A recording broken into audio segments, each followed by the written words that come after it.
প্রত্যেক নাগরিকের মতামতই অত্যন্ত গুরুত্বপূর্ণ।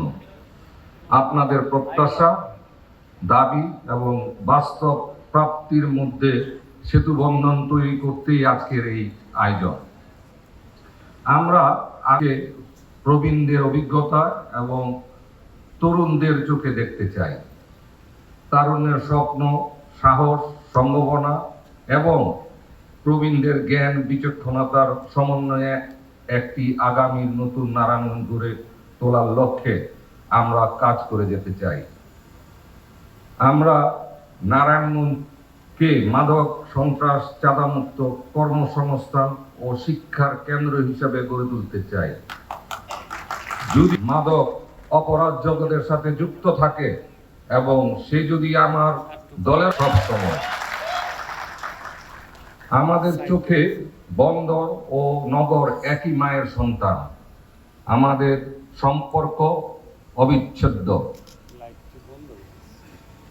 আমরা চাই বন্দর ও নগর নিয়ে একটি আধুনিক, পরিচ্ছন্ন ও বাসযোগ্য নারায়ণগঞ্জ গড়তে, যেখানে থাকবে সুপরিকল্পিত সড়ক ব্যবস্থা, ড্রেনেজ, পার্ক, খেলার মাঠ ও আধুনিক গণপরিবহন।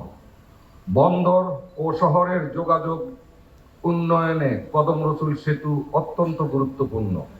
আমরা এই সেতু নির্মাণের বিষয়টিকে জাতীয় অগ্রাধিকারের দাবি করছি, যাতে নগর বন্দর সংযোগ সহজ হয়, ব্যবসা বাণিজ্য ও শিল্প কারখানার কার্যক্রম আরো গতিশীল হয়। আপনারা ইতিমধ্যে দেখেছেন, গত 3 দিন আগে কদম রসুল সেতুর পরীক্ষামূলক পাইলিং শুরু হয়েছে। আমরা আশা করি অচিরেই কদম রসুলের সেতুর নারায়ণগঞ্জে পাবলিক বিশ্ববিদ্যালয় ও মেডিকেল কলেজ প্রতিষ্ঠা করতে, যাতে আমাদের সন্তানরা নিজ জেলার মধ্যেই উচ্চশিক্ষার সুযোগ পায়। নারায়ণগঞ্জের সংস্কৃতি এক সময় ছিল এই শহরের প্রাণ। নারায়ণগঞ্জের ধর্মীয় সম্প্রীতি, ঐতিহ্য আমাদের গর্ব।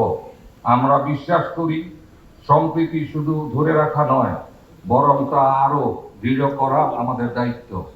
তাই আমরা এমন একটি পরিবেশ তৈরিতে কাজ করব, যেখানে সব ধর্মের মানুষ সমান মর্যাদা ও নিরাপত্তা নিয়ে বসবাস করতে পারে। Thank you.